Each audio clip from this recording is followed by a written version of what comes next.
Okay, in this event, we are going to talk about the basics of probability. In this, we will talk about actually computing probabilities. Okay, so just remember the setup from the previous videos that we've been talking about. We have an experiment, right? That's something that is repeatable, has a definite set of outcomes, and is random in the sense that you can't predict with 100% certainty the outcome, right, of any repetition of the experiment. So, and then the experiment has a sample space, and that is the set of all possible outcomes of the experiment. And then we talked about events, and in the previous videos, we spent a lot of time calculating events and listing them out or counting how many things were in an event. Okay. All right. And so the whole kind of underlying idea of probability is that what we want to do is to attach a number to an event. Okay. And that number is going to indicate the likelihood that that event occurs in one repetition of the experiment. Okay. All right. So the bigger the number, the more likely that event would be to occur. Right. And the smaller the number that's assigned to an event, the less likely that event would occur. Okay. And so that the number that gets assigned to an event, right, E, is called the probability of the event E, and it is denoted by um, a P of E. Okay, so like the letter P, and then in parentheses, and then inside parentheses is the event that you're calculating the probability of. Okay, if you've had college algebra or something similar class where they talked about functions, that's function notation, so that's what that is. All right.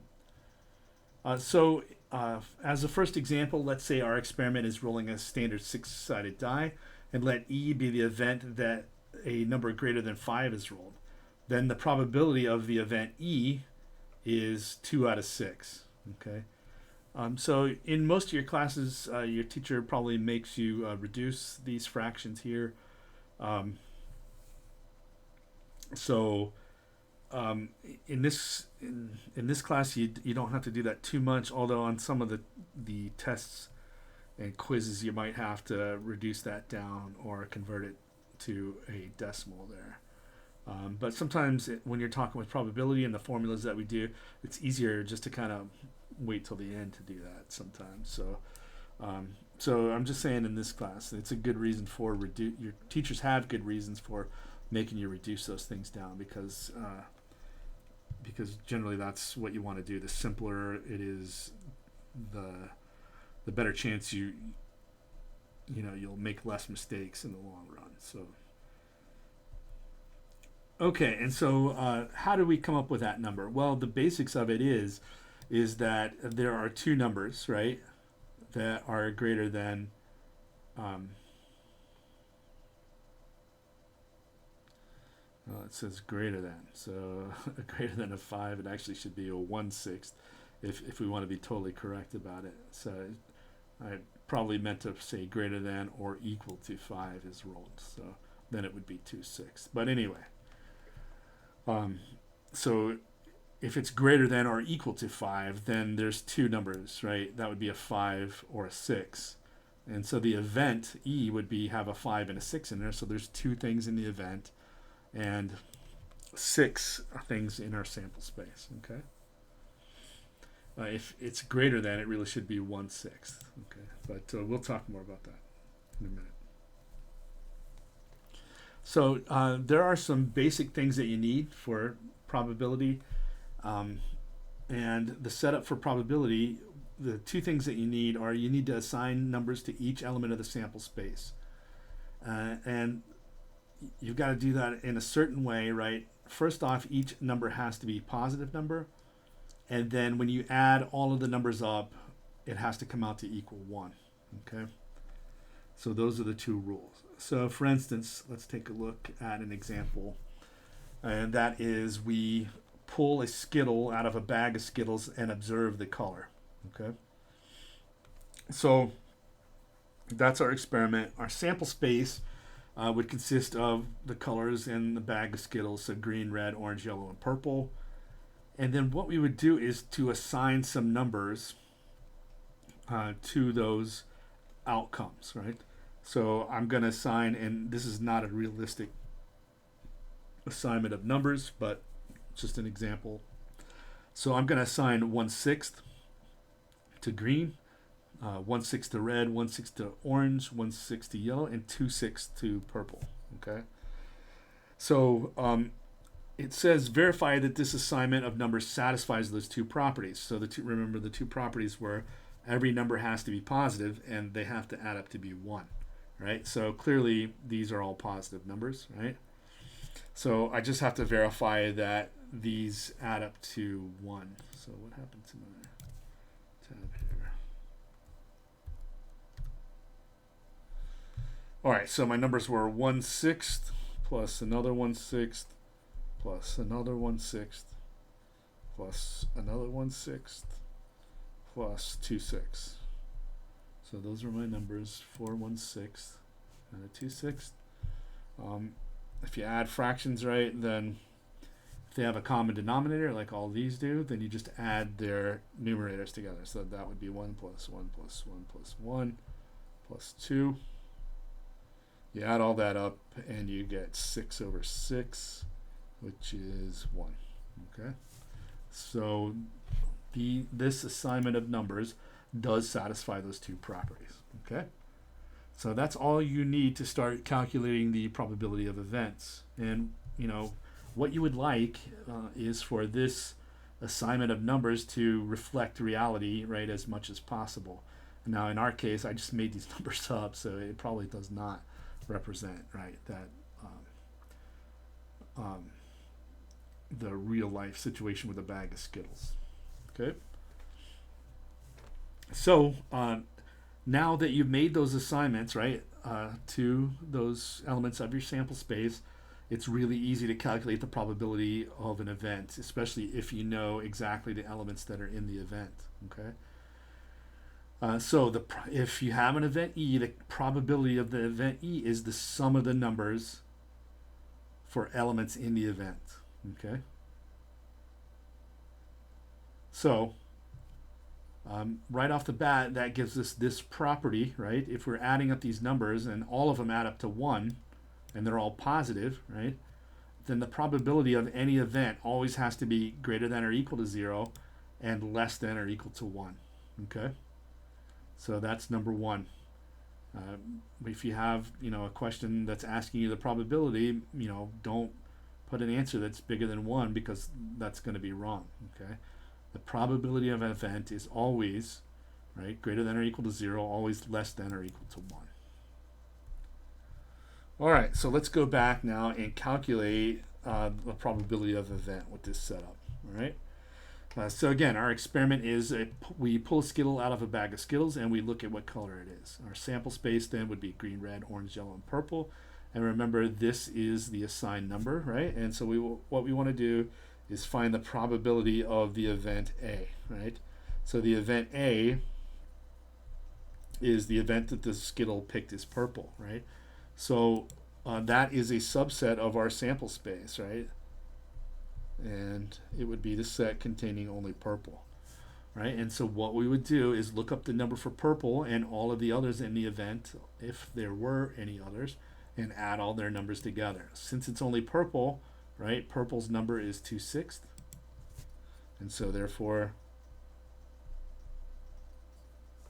we would get 2/6 for the probability of the event A. Okay, so that's all there is to it. Let's take a look at another example. Okay, so in this example, we want to find the probability of an event B, and B is the event that we picked out a Skittle, right, and it is either purple or yellow. All right, so our event B, right, is going to be, since here we have a very small sample space, right? We can just list it out. Purple and yellow, that's it. All right, and so the probability of event B, we would add up these numbers, right? The number for yellow or purple we already know is 2/6. And then we would look up the number for yellow. It's 1/6. And then add those together. So 2 plus 1/6 equals 3/6. All right, so 3/6 is a half, right? 0.5 or 50%. So what this is saying is, right, the chances of you drawing a purple or yellow Skittle out of a bag of Skittles is about 50%. Again, right, this is not realistic here, right? So that's really not going to reflect reality, right? But I'm sure the people who manufacture Skittles, right, they could tell you the probabilities of that, and you could have a realistic example. All right, the next example is I want to know what is the probability that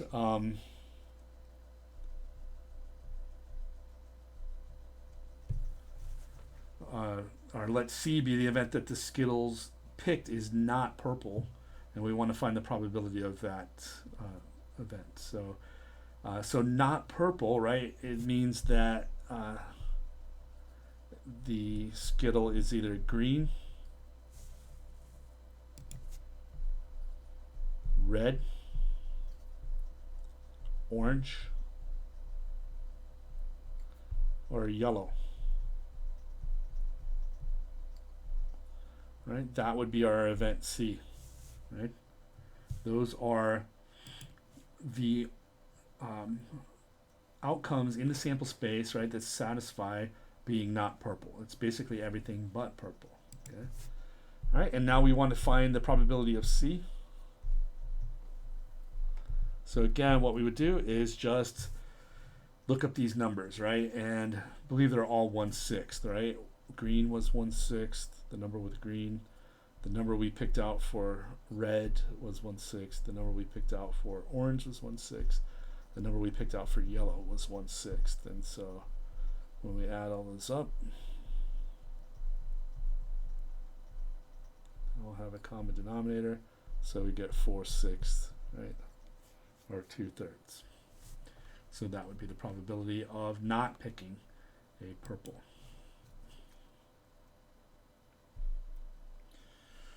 Okay, so that is the basics of how probability works, right? You can assign these numbers in the manner that you think is best, right? And create your own probability space and calculate the probabilities of events. All right, and that's a whole study of our area of math that you can study outside of statistics, right? But for us, right, we are studying statistics, and probability is the foundation, right, of statistics. But a lot of times, right, what we are concerned with in statistics is random samples, right? When we talked about sampling before, when you take a sample from a population, right, and your goal is to use information from the sample to predict things about the population, you want the sample to be as representative as possible, right? And so you want to sample in a way such that every element of your population is as equally likely to get picked for the sample as anybody else. All right, and so in that case, right, if you assign the same, you would assign the same number to everything in the sample space. That's what's called an equiprobable sample space. All right, so this sample space that we're talking about right here is not equiprobable, right? Because purple, right, has a higher chance than the other colors over here. Okay, so in an equiprobable sample space, what you would do is assign the same number to each element. And so if you think about that, it has to be 1 divided by the number of elements in your sample space, if that's what's going to happen. Okay, so that that assignment is a lot of times what we are interested in when we're talking about statistical things, and for the reasons I said, right? We when we take samples, we want them to be representative, right? And we want that every element of the population has an equal chance of getting chosen to be in the sample, okay? A simple random sample, okay? And so therefore, this is going to be the assignment of weights, right? That for us that we are most interested in. All right. So for example, let's say that you have the flipping a fair coin, uh, and see if it comes up heads or tails. The sample space is heads and tails. So each one of those, there's two things in the sample space. So each element of the sample space would get assigned the number 1/2. 1/2. Okay. Rolling a die to see what number comes up, right? There are 6 things in the sample space, so every element of the sample space would get assigned the number 1/6, right? The same number. So that's an equiprobable sample space. When you roll a die, it's as equally likely as a 1, right? Is as equally likely as a 2 or any other number for that matter. All right, and then the other experiment that we've been talking about, drawing a card from a standard deck of cards and observing the suit of the drawn card, right? There are 52 cards in a standard deck, right? And then we have 4 suits. Our sample space is clubs, diamonds, hearts, and spades, right? And so there are 13 clubs, 13 diamonds, 13 hearts, and 13 spades in the deck, right? So this would be the assignment for that, okay? So, and that basically boils down to a 1/4. So I probably should just put 1/4, right? 13 goes into 52 4 times. So all of these are 1/4. So I probably should change that and just have 1/4. All right, so that is an example of an equiprobable sample space. Okay, so another advantage of having an equiprobable sample space is that the calculation of an event is really simple. Okay, all you have to do, instead of looking up the numbers and then adding of the elements in the event and adding those up, all you've got to do is count the number of elements in the event and then divide by the number of elements in the sample space, and that is the probability. So you can see that kind of simplifies things. In the previous video, I said, it's great if you know exactly the elements that are in your event, because it's really easy to calculate them out, calculate probabilities associated with that. And the next best thing is to know the number of elements in your event, and this is the reason why, because if you know how many elements are in your event, you just put that number on top, and then the number of elements in the sample space on the bottom, and that's it. Okay. All right. So it says, let's work through this example here for 1/4. It says, an ordinary deck of cards, playing cards, has 52 cards. There are 4 suits: spades, hearts, diamonds, and clubs, with 13 cards in each suit. Spades and clubs are black, hearts and diamonds are red. If one of these cards is selected at random, what is the probability that it is a spade? Okay, so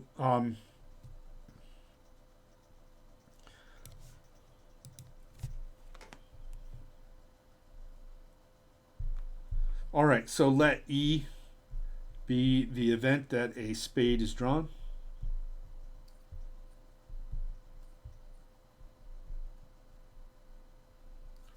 And we want to calculate the probability of E, right? And remember, we're now talking about equiprobable sample spaces, right? So all we need to do is to count up the number of elements in the event E, right? And in this case, right, there are 13 cards that are spades, right? So the number of elements in the event E is 13, and then divide by the number of elements in our sample space, and that's 52. All right, so the probability of drawing a spade is 13/52. All right, it says, what is the probability that a card drawn is red? All right, so I'm going to use R for red.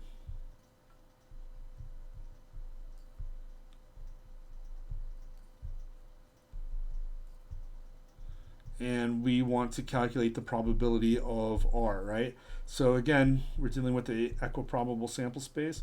So what we would do is count up the number of red cards. All right, so the red cards are hearts and diamonds, right? And there's 13 hearts, 13 diamonds. So there are 26 cards altogether, right, for the event E. And then divide by the number in our sample space, that's 52. All right, so that simplifies out to half. All right, and then what we want to know is what is the probability that it is not a club, okay? So if we let C, right, be the event that it's a club, what we want to calculate is the probability that it's not a club, right?